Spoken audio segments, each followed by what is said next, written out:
Bonjour. Hello. C'est un grand plaisir. It is a great pleasure to welcome you here today for a very special event here. I would like to thank all our guests from the media, especially our guests here at the head table who came from very far to be with us today. For the Public Service Alliance of Canada, it's a pleasure for me to introduce you here today and to welcome you to such a special event. Thank you to all our invitees and everyone from the media, as well as people on our distinguished guests here at the table who have come from some places quite far to be here today. I'm going to introduce our first two speakers, and then we're going to have a video presentation followed by some presentations from our Veterans Affairs workers and veterans from across Canada. But before we begin, I'd like to introduce Robin Benson, who's the National President of the Public Service Alliance of Canada. Robin comes from Winnipeg, has been a long-time public service worker, and was elected as President of the PSAC in 2012. Beside Robin, Yvan Tauvet. Yvan Tauvet is the President of the Union of Veterans Affairs Employees.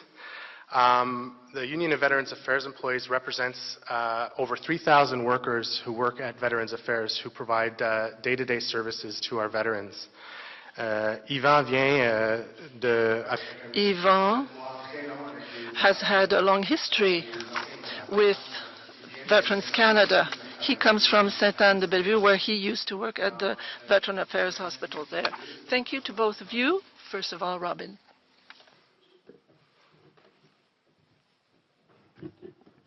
Thank you, Nicholas.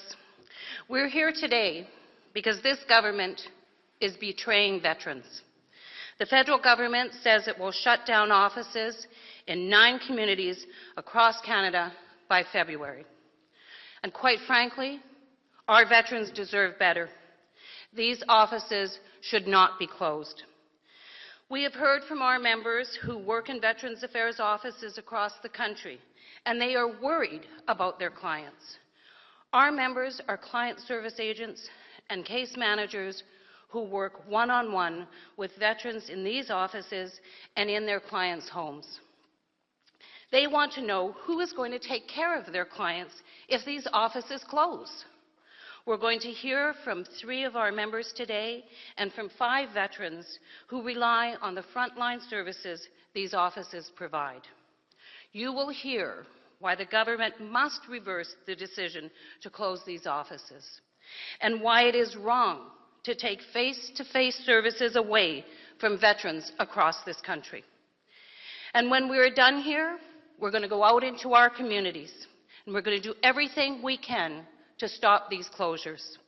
We're going to work with veterans, our members, the public, and we're going to ask Conservative MPs, especially those whose ridings are close to these offices or who are veterans themselves, to call on the Prime Minister to stop these closures, because our veterans deserve better.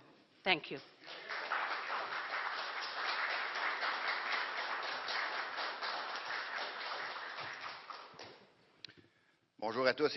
Good day to all. Thank you very much for being here today. We must not let these offices close. The government did not give us all the numbers, but I can tell you as much as this. More than 22,300 veterans and their families rely on those frontline services from the offices in Corner Brook, Charlottetown, Sydney, Windsor, Thunder Bay, and Saskatoon. That's just in 6 of the 9 offices that are being closed. There are thousands more veterans being served by the offices of Kelowna and Brandon. Veterans do deserve better. They know, as we know, that the number of veterans in Canada is not decreasing. And they know, as we know, that as much as workers at Service Canada would love to be able to provide the services veterans need, they simply cannot. PSAC represents also those workers, and we know they hate having to tell veterans to get on the phone or get on a computer to get help. It's time for our veterans to get the respect they earned and deserve. At a meeting with Veterans Affairs last week, we learned that it will not be until November, that is after Remembrance Day, of course, that veterans will be informed of the closing of those offices. In some cases, it will be as late as a month before each closure. There are two ways to look at that news. First, we can think of it as being disrespectful to our veterans, but we can also think it as an opportunity. The more the government is waiting, the more the government has time to change its mind. We would like that letters to veterans say something entirely different. We'd like that letter would say that this government will respect its obligation to take care of Canadian veterans and that the offices will not close.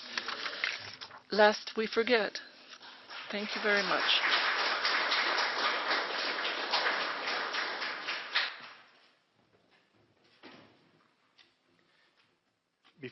Thank you, Robin. Merci, Yvan. Before we hear from our guests, we'd like to show a video. PSAC this summer traveled to Sydney, Cape Breton, Nova Scotia to speak with PSAC workers at Veterans Affairs as well as veterans who depend on their services. And this video is a product of that visit. And we thank everybody for just bearing with me. I'll just turn this on.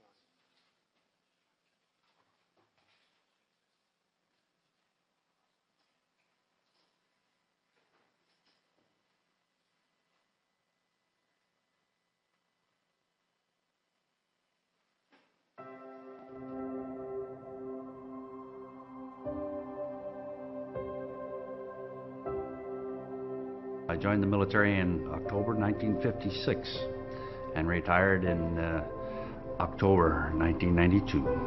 I retired as a sergeant. I received 2 commander commendations throughout my 22 years of service. I was diagnosed with post-traumatic stress disorder approximately 10 years after I retired. It had to do with my serving in Vietnam. I got diagnosed in 2008, and it was mainly from my tour in Afghanistan, from what I've experienced over there. Dealing with PTSD on a daily basis is quite rough. What helps it, though, is the support that we have over in Veteran Affairs. As a case manager, you can't get any more frontline than me. My job entails going out and doing home visits in the clients' homes. I see people in my office. I deal with clients on a face-to-face basis.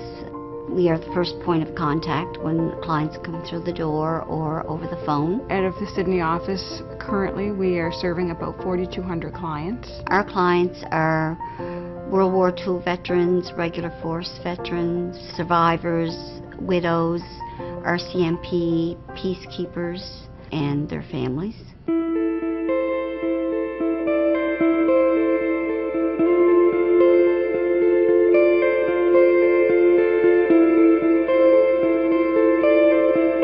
They told us it was because of lack of work, which is completely untrue. We are busier now than we've ever been. The immediate reaction, I think, in the room was disbelief. Pretty well everybody in the room said the same thing. What's going to happen to our clients? What's going to happen to our veterans? Who's going to look after them? This isn't fair to them. They're going to close the office and have us travel, which doesn't make any sense at all. My PTSD does get in the way of me driving. I just get too confused. There's times that I just have to pull over. Veterans live everywhere, not just in the major cities. The government says the veterans are slowly disappearing as time goes on, but that's not the truth. I have a gentleman who served in Afghanistan. He's in his early 30s. He suffers from post-traumatic stress disorder, depression, and obsessive-compulsive disorder. He comes in every week to see me, just so I can help him. I'm 46 years old. I have 2 young boys. I got a lot of life left. And there's a lot more like me out there. When they went to war, they were promised that the government of Canada would look after them from the day they enlisted to the day they died. I served for 22 years, proudly, as a Canadian soldier. Now I feel that my government has betrayed me and let me down.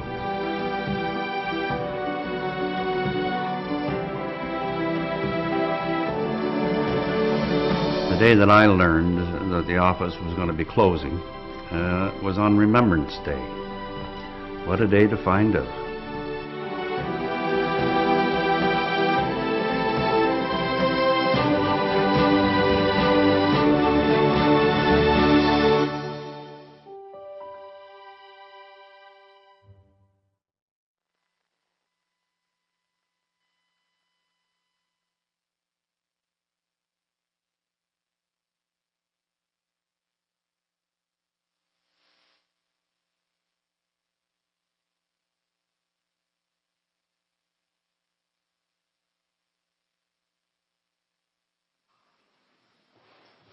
Thank you very much. Merci beaucoup. So now let's hear from our guests. And we're going to start with Ron. Ron, if you'd like to step up to the podium.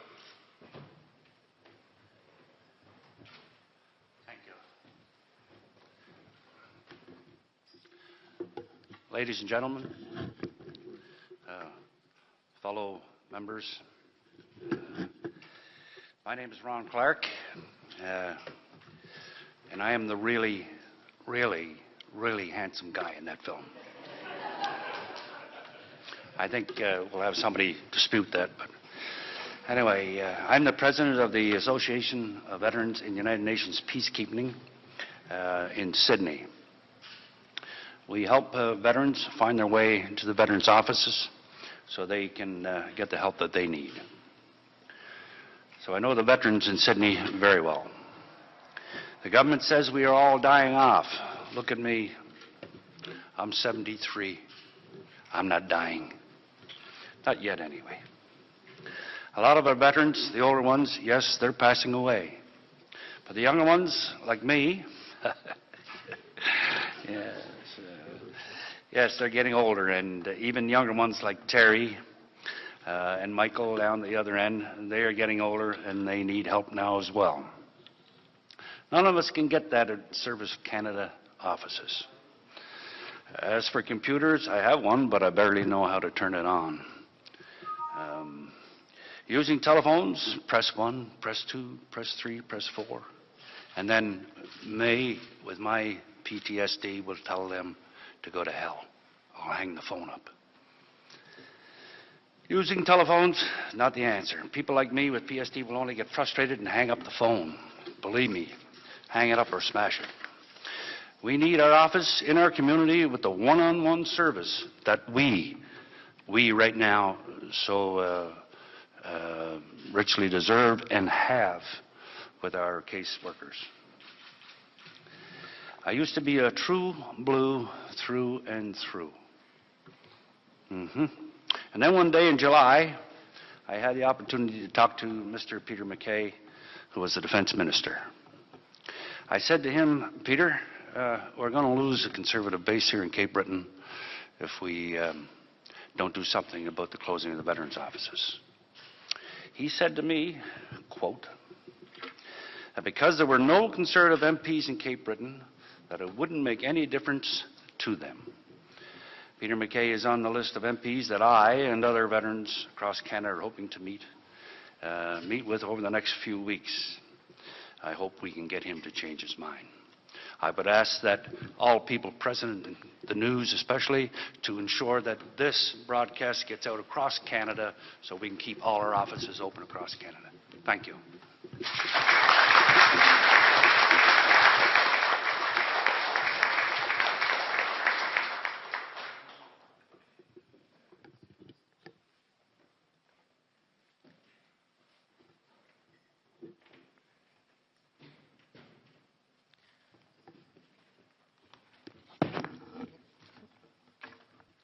Welcome, everyone. I'd like to thank the Public Service Alliance for providing us with this opportunity today to present our case.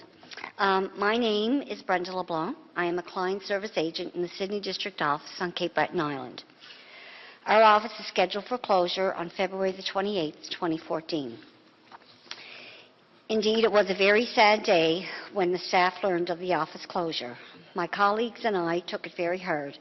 Yes, for most of us, we are losing our jobs, which is a hardship in such an economically depressed area of the country. But we also worry about the fate of our clients.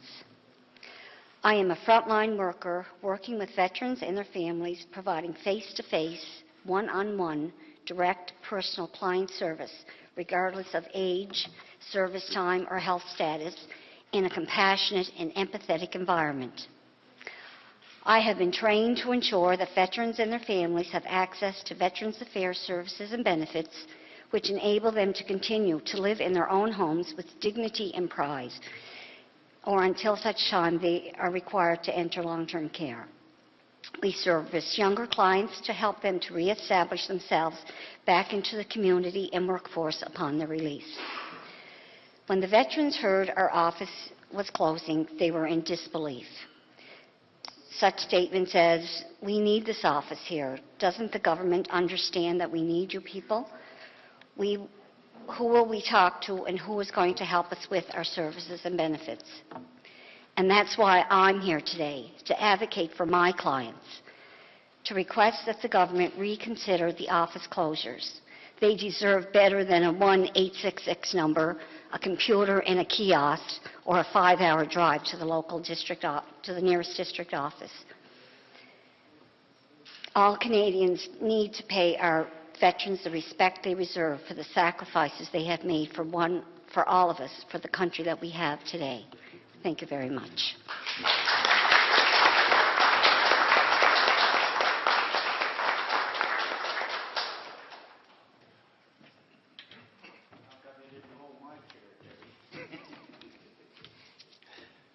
Good morning, everyone. My name is Terry Collins, and truth be told, I'm the real handsome guy in that video. I'm a dad, the father of 2 young boys. One is 14, the other is 16. My health is very important to them, and Veteran Affairs in Sydney, they really help me.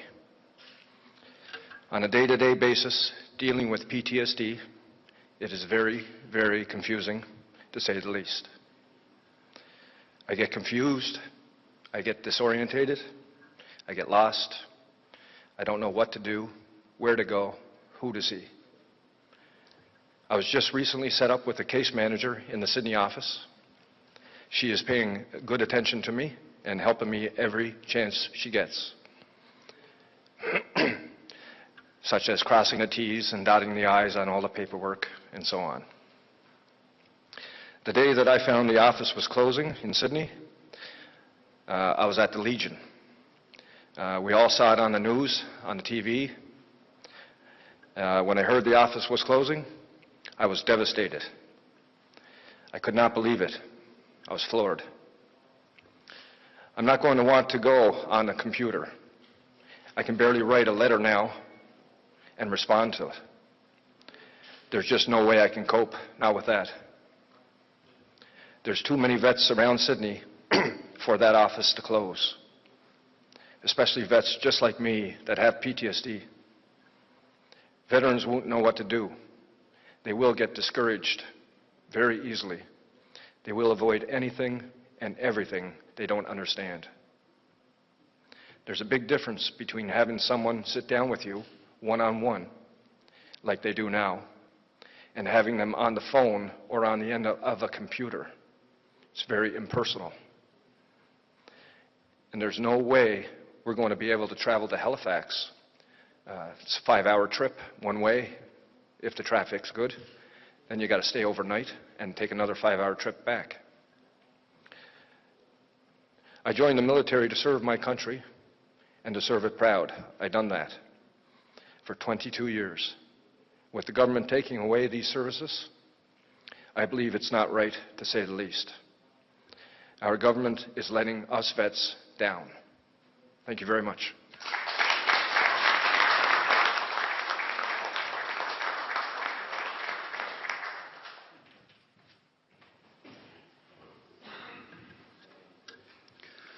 Good morning, ladies and gentlemen of the press, my family and friends, my colleagues, veterans in Newfoundland and Labrador. My name is Darren Compton. I'm a husband, I'm a father of 3 children, I'm a basketball coach. I have the privilege to be a case manager with Veterans Affairs Canada at the Corner Brook office, and I've been there for 10 years. I still believe that we should treat others as we expect to be treated ourselves. The Corner Brook office services Western and Northern Newfoundland. This is a beautiful, rugged area of our province, which makes winter travel very treacherous for veterans. The area spans 800 kilometers from tip to tip, and for some clients, the office closure will mean traveling 1,100 kilometers to St. John's. Within this geographical area, there are 1,500 veterans that access services at our office. Of these clients, 960 are modern-day veterans, while 360 are war service veterans. When I started work with Veterans Affairs Canada 10 years ago, I was solely assisting the traditional war service veterans. As of today, my case-managed clients are all modern-day veterans, and the demand for services continues to grow. In order to ensure veterans get the services they need, my experience says that face-to-face services are essential. Veterans follow a very proud tradition of independence. Often they will not communicate by phone the level of help that they require. There are many things we learn during home visits that cannot be discovered by telephone. When veterans come to case managers in crisis resulting from post-traumatic stress disorder, we are required to see them face-to-face, to complete an assessment, to help reduce the risk, to develop a safety plan, and help the veterans stabilize their lives. When our Canadian Forces members leave the military, they are often unprepared to re-enter civilian life. They require assistance with medical, psychosocial, and vocational rehabilitation services. The case managers ensure that they do not fall through the cracks during this period of transition. My fear is that if the office closures occur, many veterans will not receive the services that they desperately require. This step, if taken, will compromise Veterans Affairs Canada's ability to respond quickly and fairly to our veterans. Many of my colleagues across this great country stand to lose their jobs, which support families and communities across Canada. Speaking out is a difficult and frightening thing to do. But as a fellow Canadian, I encourage you that these office closures are an important enough issue that the silence has to be broken. Thank you for listening.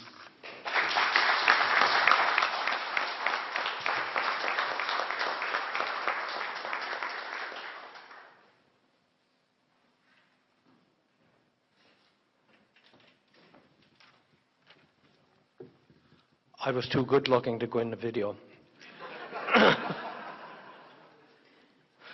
Good morning, ladies and gentlemen. My name is John Yo, and as you can see, I'm a veteran. Thank you for a chance to speak to you today about a subject that is near and dear to myself and all veterans. With the closures of these district offices, I know from personal experience that this is most upsetting to any and all veterans. As Veterans Affairs states, veterans and the modern-day veterans. It affects both. My personal feeling is a veteran is a veteran is a veteran. I have been involved with an explosion during my career, and I do know when, and I do not know when or where that I could possibly suffer from PTSD. And with my medical background, I would not feel comfortable trying to speak to a person at a counter who is not trained in how to handle these delicate situations. Veterans Affairs has stated that I can go online to fill out the proper paper and application. Well, that being done, whom can I ask to peruse my submission to see if I have completed it properly, so as not to have it returned time and time again?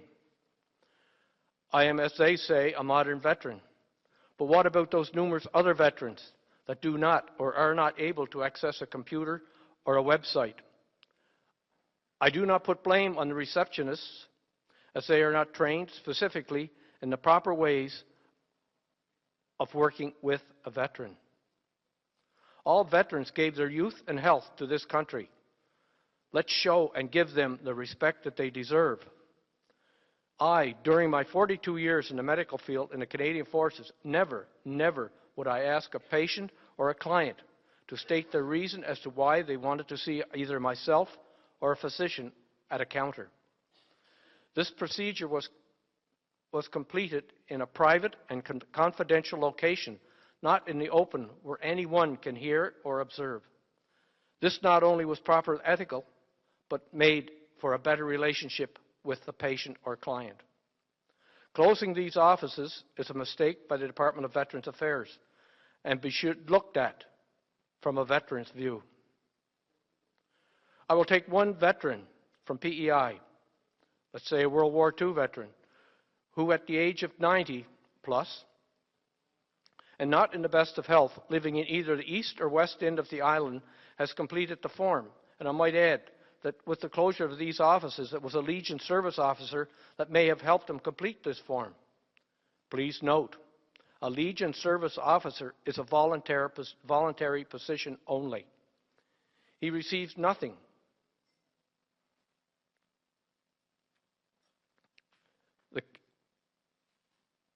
It goes now to the case manager who is stationed in either St. John's, New Brunswick or elsewhere. This 90-plus veteran must now arrange for someone to drive him there and back, along with an overnight stay. When you take into consideration the cost in mileage, the bridge, meals, lodging, plus if the veteran is in stable health to make the trip. At 90, there's very few that are. So you say, please call Veterans Affairs for further information. Once this veteran dials the 1-800 number, he gets press 1 for English, press 2 for en français. Then he has to listen to there's numerous other options. Again, this is frustrating for myself as a modern veteran. Think how these older veterans would react. Veterans Affairs needs to keep the veterans in proper perspective. I gave 42 years to this great country. And I do not want to now start to think that I gave it all for what? The government advised me that when I first joined, that they would look after me in later years. And when I did sign, I signed in the Canadian military for as long as God, the Queen, or country shall desire. So far, only one is starting to let me down, lest we forget. Thank you.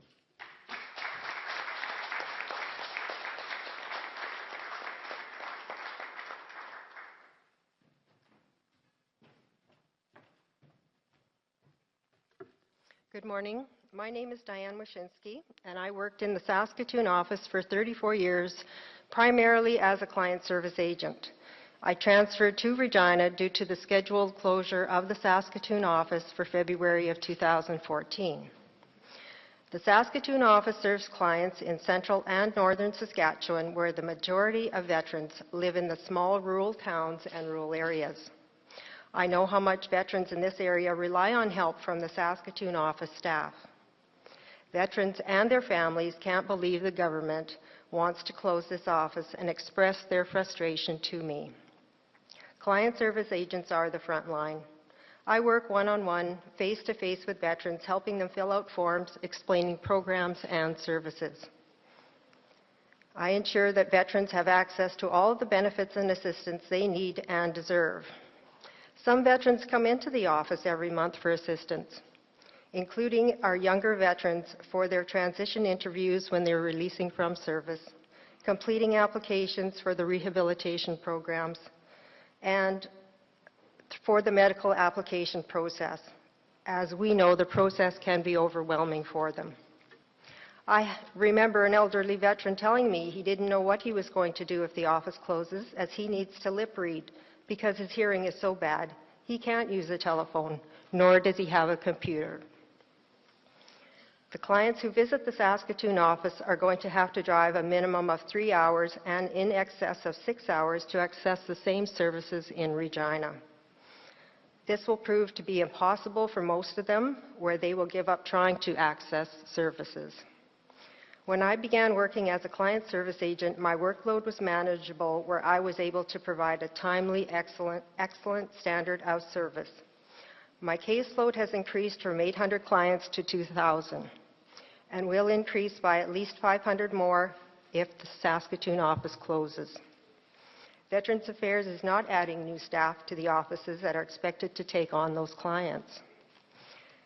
These office closures cannot go forward because it will have a negative impact for service to veterans. Veterans deserve so much better from their government. To all our veterans, thank you for your service to Canada for our freedom, and thank you for listening today.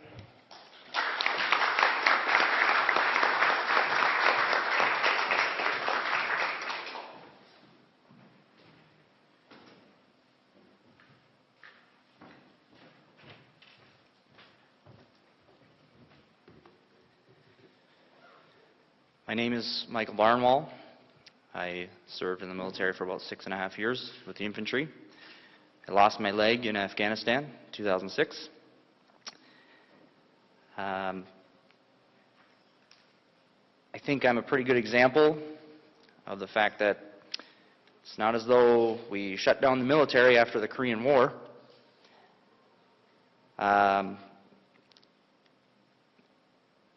Trying to manage a veteran by way of phone calls and a website is an insult. There are many my age with disabilities, PTSD. It's not going to cut it. There's this talk of funding. Well, if you close these offices, maybe we can use our fancy new fighter jets to fly the vets to the offices that are still open.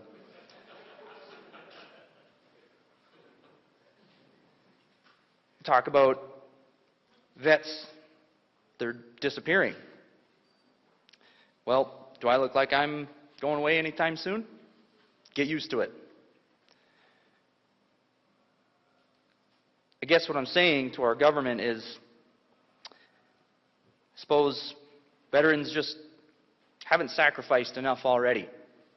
So you seem to feel you have reason to ask us to sacrifice yet again.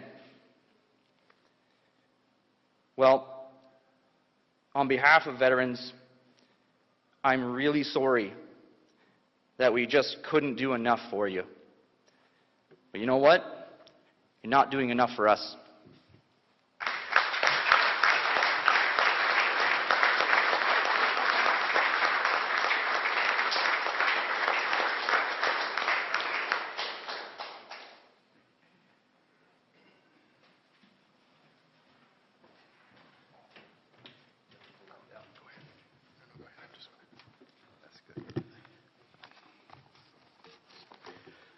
Good morning.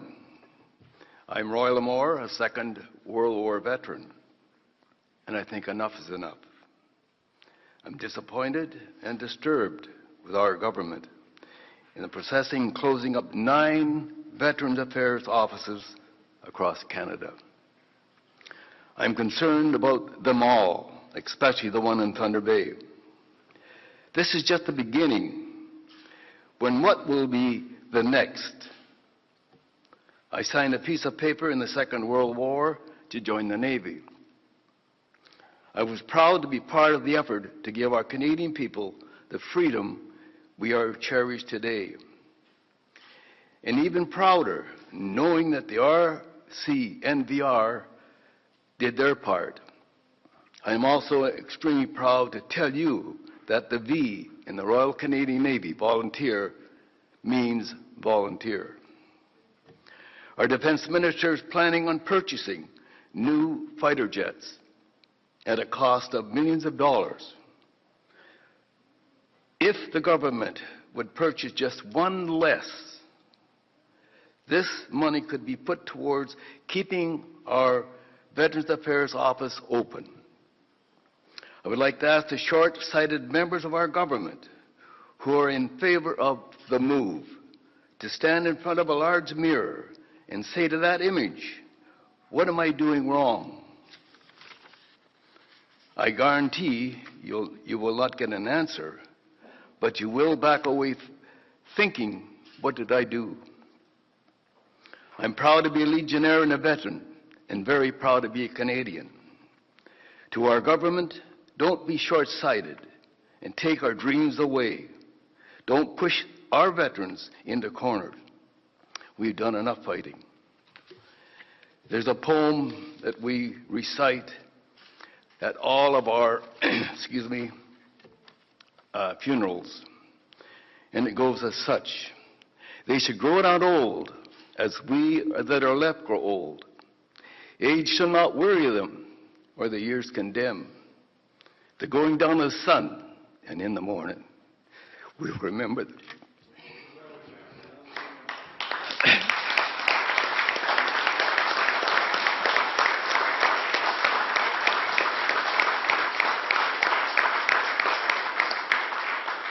My question to you, will you remember, quote, the veterans?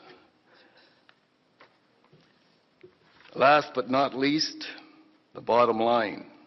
If things did not work out as planned, we would all be eating sauerkraut and sausage. Thank you very much.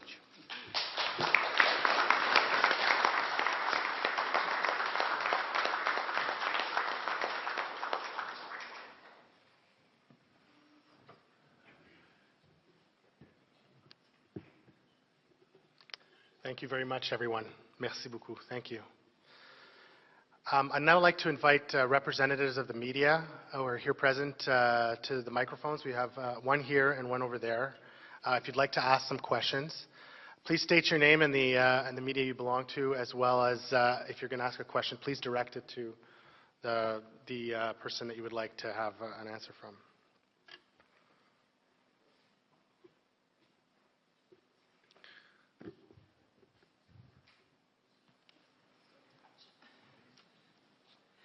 Hi there, my name is Michelle Zilio. I'm a journalist with ipolitics.ca here in Ottawa. I cover foreign affairs and defense. I just spoke with somebody from the department before I came to this press conference, and they provided me with some numbers saying that the picture of veterans in our country is changing. They said there's something like 50,000 traditional veterans versus 77,000 modern veterans. Could somebody comment on those numbers, whether they seem correct, and what those numbers mean? Because the government seems to be interpreting them as the fact that the numbers are decreasing, and this is the reason that they're making these cuts. Thank you. Ivan? I have the numbers with me. The World War II and Korean veterans numbers are decreasing. Then the younger Canadian Forces members and clients is increasing. Both needs the face-to-face contact with either case managers or client service agents. And I think it was quite well explained by the people that were at the mic previously. It's hard for a client that does suffer illnesses, either physical or mental illnesses, to deal their problems through the phone or through the internet. Yes, the department will tell you, we'll send case managers to their home to deal with those problems. Now, what's the cost attached to that? Where's the saving here? Is the government saving money by closing the offices and then taking that money and sending people across the countries? No, they're not saving money. They need the face-to-face. It's quite hard for those clients. Quite hard, let me tell you. Like, I'm not dealing with those clients. I'm dealing with the employees that serve veterans, RCMPs, the families. But they're calling me and they're telling me it's so hard today to do our job. It has changed so much. So I think that the government's decision to close the offices, to modernize their systems, to cut 784 jobs from that department is not the right decision. Merci, Ivan. Ron, I think you wanted to add something to this? Here. Yes, please stay there. You know who I am. I'm that good-looking guy in the video there. I omitted to give you a statement a quote which was made by our new Minister of Veterans Affairs. I'd like to read that to you. Our government remains fully committed to providing veterans with the support they need to lead successful lives beyond their service to Canada in uniform. And Minister Paterno, to that end, we have already made dramatic improvements, so he says, and will continue to strive for enhancement to ensure that the tools and assistance relied upon by Canadian veterans remain as effective, efficient, and accessible as possible. He says he looks forward to working with his Parliament and colleagues to consider responsible changes in order to reach a common goal of better servicing those who serve Canada. Mr. Paterno, I hope from today's meeting with us that you listen to us and you please keep our offices open across Canada. And I ask everybody, the people, our mums, dads, grandparents, please be in contact with your members and let them know that they shouldn't be doing this to us. Thank you.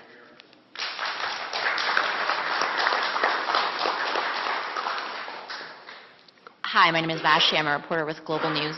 I'm just wondering if one of the veterans could speak, I guess, specifically to what services you would normally access and why at one of these offices that's about to close and why they're so important to you. And then if one of the case managers could also sort of talk about why having those specific offices is so vital. You know, some specific examples, if you don't mind. Terry, do you want to take this question?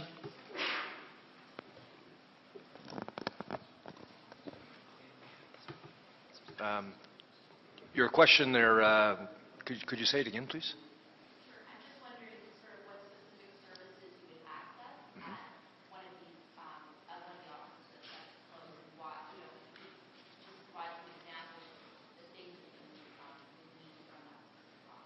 Okay.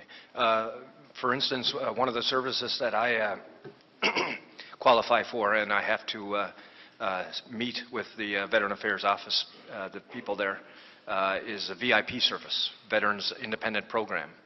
I qualified for that because of my injury sustained and my mental illness as well.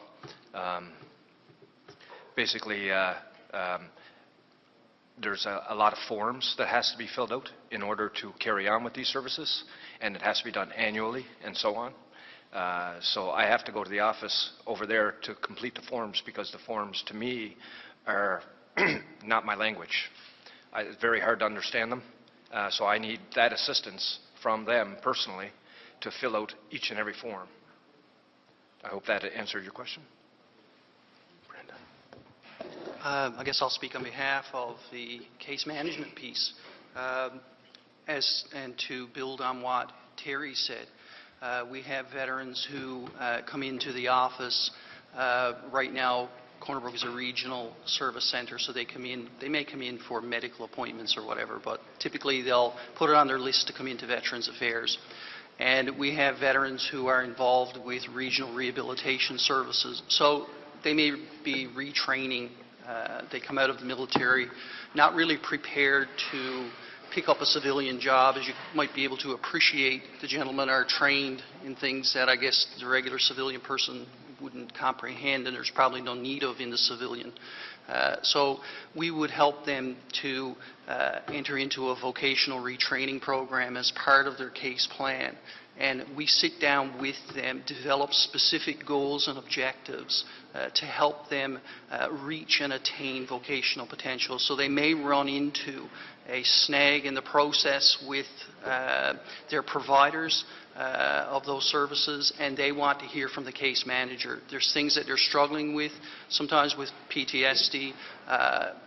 One of the symptoms of it are kind of avoidance would be one of the clinical aspects of it. So, you know, they want to see my face as a case manager because they're comfortable with the relationship we've built. And I can sit down with them and overcome all of these snags because Veterans Affairs is very much a system that is complex. There are a lot of forms, and having a familiar face to sit down and do that with is comforting. And a lot of the guys won't move ahead until they kind of get the okay from the case manager, if that makes sense. Hope that answered your question. Good morning, Omar Sachedina from CTV National News. I think one of the points that I've heard some of the veterans make is that because of PTSD, it's hard to focus on some of those long drives, and you need that one-on-one interaction for focus, essentially. I also just got off the phone with somebody from the department, and they sent me a statement saying that veterans across Canada can continue to I just lost it for a sec, on home visits from nurses and case managers for those that require them. I'm just wondering what your response to that is. Is that something that's an option, or what do you say to the department in that case, that those home visits will continue regardless of geographic location? Brenda, sorry, go ahead, Eva. Well, I'll start, and if someone else can support me on what I would say. I think I've said that earlier on, that the department was to send case managers across the country to visit with the clients. Now, how long will that take? A week? A month? If you're in distress, you need that face-to-face now. Not tomorrow, not in a week, not in 2 weeks.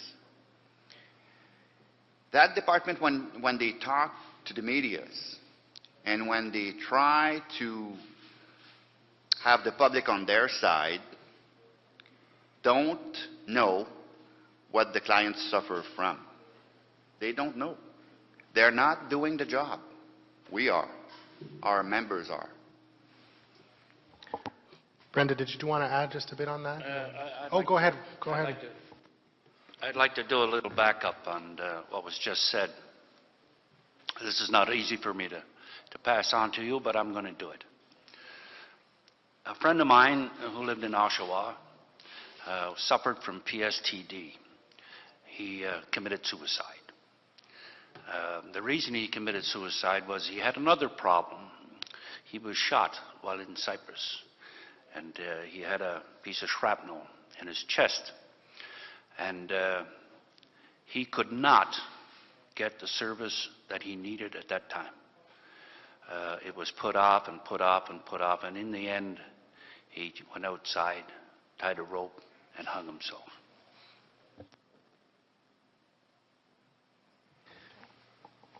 I think I need to add to that. We know that for a couple of years now, there's multiple files waiting on the side, people that need services now, but because there's not enough resources, they're not looked at. So if those people are in distress, they need the support, they need the services. Like, I can tell you of multiple places where there's 10s, 20, 40, 85s waiting on the side. So that's not right. That's not the way we should treat our veterans. If I could just for a second build on what Yvonne is saying, I see what's happening with this service day in and day out, and just to build on what you said about case managers and nurses being able to go out and visit veterans, traveling 800, 1100, 500 kilometers I've done those travels. I've traveled the north coast of Newfoundland. It's a difficult proposition as a case manager to do that. But where I see the service moving to is we're requesting now nurses who typically are contracted out services across this country who do a vital job, but what we're asking are community providers who don't understand post-traumatic stress disorder. I've spent the last 10 years gathering very specialized skills. It took me a long time. I had to re-educate myself. I had to meet with our guys one-on-one to develop the skills required, because the guys we work with, and ladies, they have triggers to their condition that some of them don't even realize themselves. So if you have a nurse who's contracted out from the VON or another organization, I'm not sure what that organization is here in Ontario, they run the risk of putting themselves in a precarious situation to gather information on behalf of Veterans Affairs that I don't feel they are necessarily trained to gather. Thank you very much.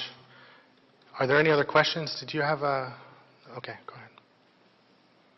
This is just in follow-up to Omar. I also just received a statement from the department, and I'm looking for a reaction from case managers to the statement. And it goes, case management services are delivered on a consistent, ongoing basis for those veterans that need them, and we will continue to meet or exceed, this is important, our service standard of 1 case manager for every 40 case managed veterans. They go on to say, however, the reality is that most veterans do not require case management services. So just looking for some comment in regards to the 1 case manager for every 40 case managed veterans and the fact that veterans reportedly here do not require as much case management services. Thank you.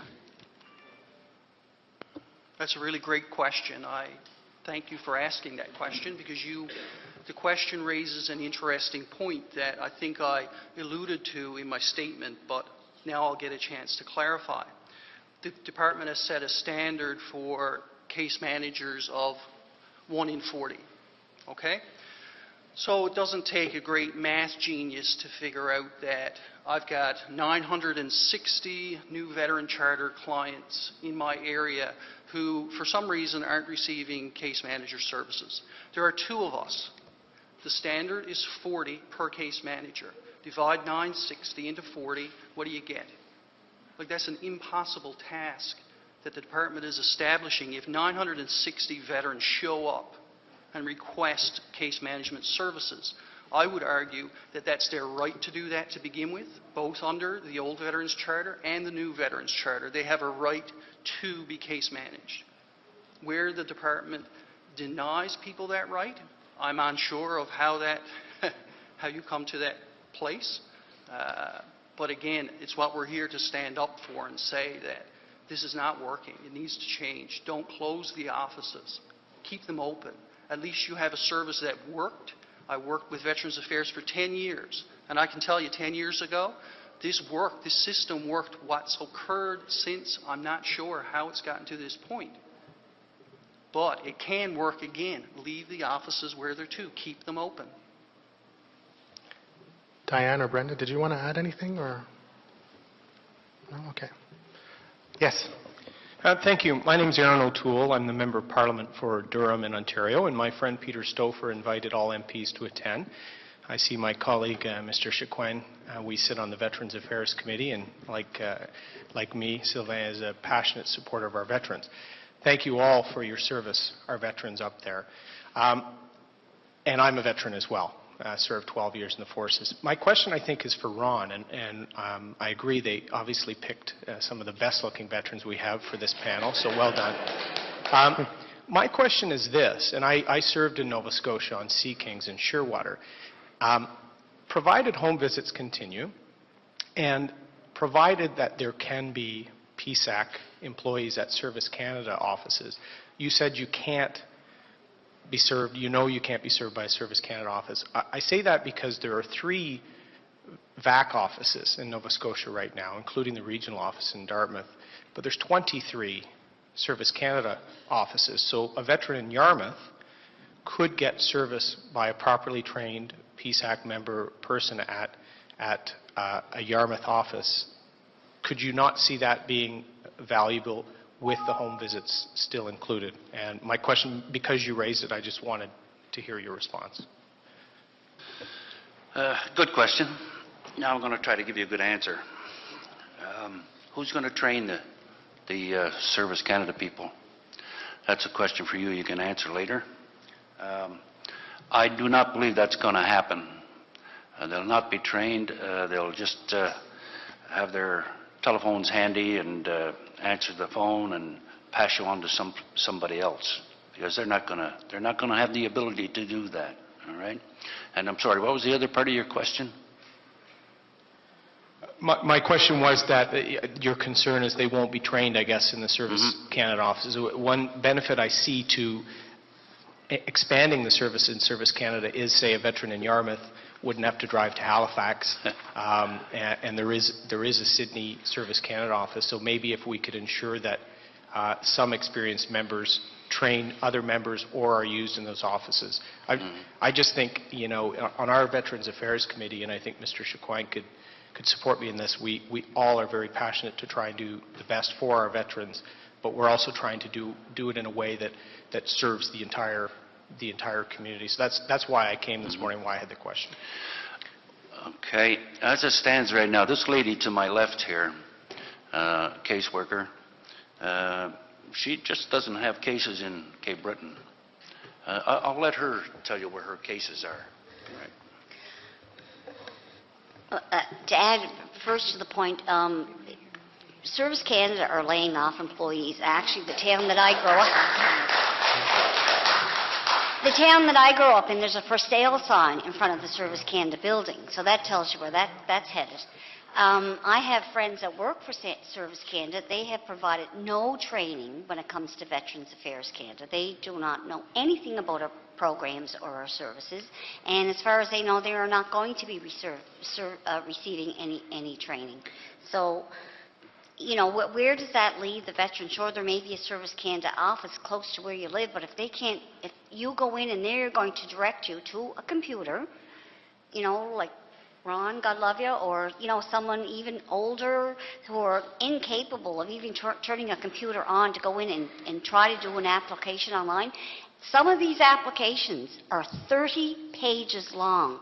I defy any one of you to sit down and fill out a 30-page application without having to ask a question.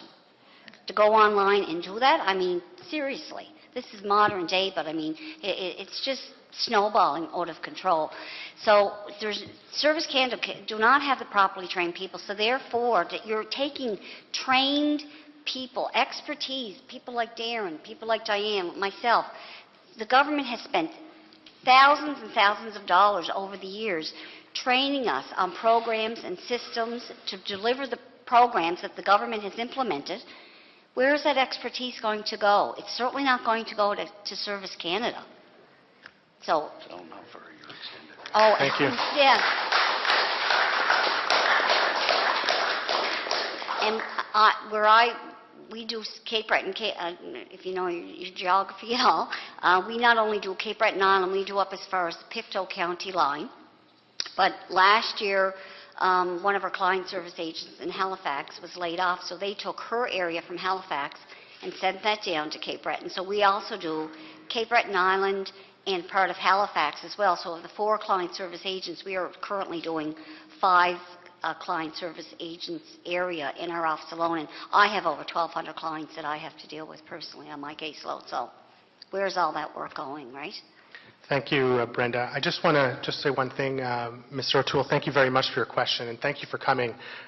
Perhaps maybe our guests don't know that you've been nominated by the Prime Minister to be Parliamentary Secretary for International Trade, so congratulations. But I also think it would be a great opportunity for you here today to commit to tell the Prime Minister that keep the offices open that everybody's been asking for. So perhaps that could be something you can do today. Thank you. I'm sending a note on the training, specifically the questions that Brenda and Ron just answered, to the Minister right now, actually. Thank you very much. I just want to add something about the Service Canada. Our department contracted out with Service Canada for the general calls. Then Service Canada contracted out that contract to a private company called Quantum. So, and they do answer Veterans Affairs Canada, but they're not Veterans Affairs employees. So that's why our clients get mixed up, because they get bumped from what's so-called Service Canada to a district office or to another private company called Medavie Blue Cross. So it makes no sense. That's not good service to veterans. Heading into those Service Canada offices to get the one-on-one care, they don't have work to do already, so they're just going to take the workload on of the 784 case managers and the 9 offices that are going to close? Don't have enough work to do already, I guess? Thank you, Michael. Thank you all. My name is Paul Dewar, Member of Parliament for Ottawa Centre, and I just want to connect with what was just said because, I mean, I'm the son of a veteran. My father was a veteran in World War II. Both my grandfathers fought in World War I. My father actually worked in the medical corps and dealt with, we call it post-traumatic stress disorder, and he served overseas dealing with both enemy combatants and our own. And one of the things, he died in 2003, but one of the things he said to me that very clearly is that we're not doing enough at the time, and there were improvements made since then, I acknowledge. But what we have to acknowledge is that the capacity we have, and right here in Ottawa, and people will know this, and caseworkers have a question related to this, is that right now we have a waiting list for mental health services. Service Canada is not the answer. They're already overloaded. So with respect to my new colleague, and he is new, you have to understand that right now the people in Service Canada are overburdened with the casework they have. You can't download it to them, expect to serve our veterans. It's wrong. So I'm a politician. I'm going to be political here, is that with due respect to my colleague, you have to do more than send along the information to your leader and our Prime Minister. You have to say this is wrong and needs to stop, and we can't close these offices. Finally, I do have a question because it relates to what's happening in my constituency, my community, for veterans, particularly those who served, and I thank all of our veterans, our newest veterans and our older veterans, our more wise veterans, and I guess it's to the caseworkers, what is happening with referrals regarding those who are suffering post-traumatic stress disorder? I know the numbers here, the waiting lists are long, and what concerns do you have about that when these services are lost at the local level? Because we already have a problem in terms of waiting lists for mental health service, and all of us are supposed to be consumed with mental health issues. And the ones who are suffering the most are those who served our country. So just a question about what's happening right now with mental health services and supports, and what happens to the people who need those supports if these offices are closed. Thank you.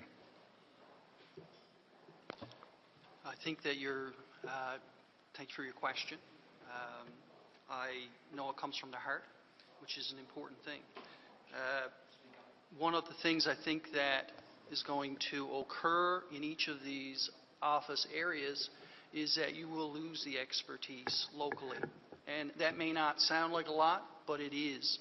In the area I serve, there's a handful of people who, when you say PTSD, it means military to people. It doesn't mean, that's what the core of it means when you say it.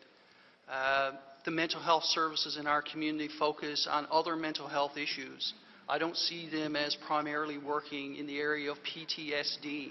They work in different areas of mental health. When we close the offices and I move on and my colleagues move on, those expertise are lost. They are.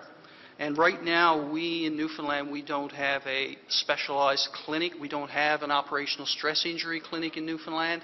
We refer our clients over to Fredericton, New Brunswick, to the OSI clinic in Fredericton. So what we establish is we ask our colleagues and our friends to find the courage to go to a local hospital where they go into a room and there's a video camera and they sit down and are videotaped or live video with the clinic at the OSI in Fredericton, and that is the service that's provided to them by Veterans Affairs.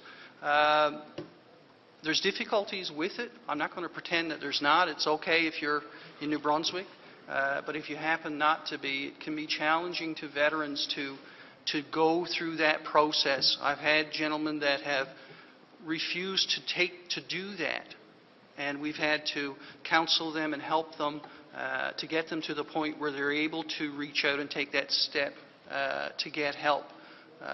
That's the service as it exists now in rural areas. I can't comment on what it looks like in cities. We access primarily a private contract counselor, psychologist in Corner Brook. There's one guy who handles most of the work. We've got basically two counselors in St. John's that specialize in this type of work.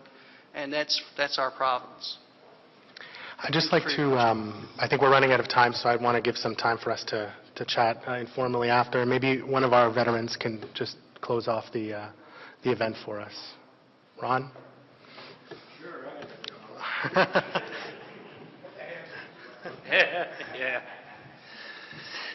Well, ladies and gentlemen, you've heard our presentations, and they all come from the heart. We have some very knowledgeable people here on stage, and they told you how they feel, and I certainly told you how I feel. We hope that you will go forward and pass this on to your, as I said earlier, to your mother, your father, your grandfather, your grandchildren, and let them help us convince the government that we need our offices in place across Canada so we can have our one-on-one. Thank you.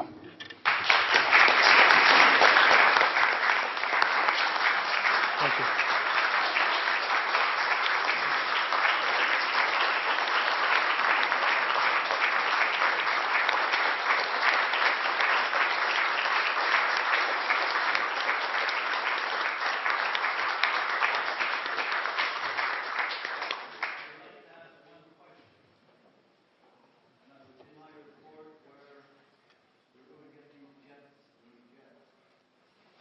How are they going to man these jets?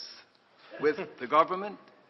They're going to be people going in there that are going to eventually be veterans. So are we selling them out also? I can't understand this. So I don't know where our government is by thinking, well, they don't need veterans affairs, but they can go ahead and put billions and billions of dollars to get jets. And who's going to man them but military individuals? And at the end of the road, they're going to be veterans. Thank you. Thank you, Roy. Thank you, everybody. Merci beaucoup tout le monde. Thank you very much, everyone.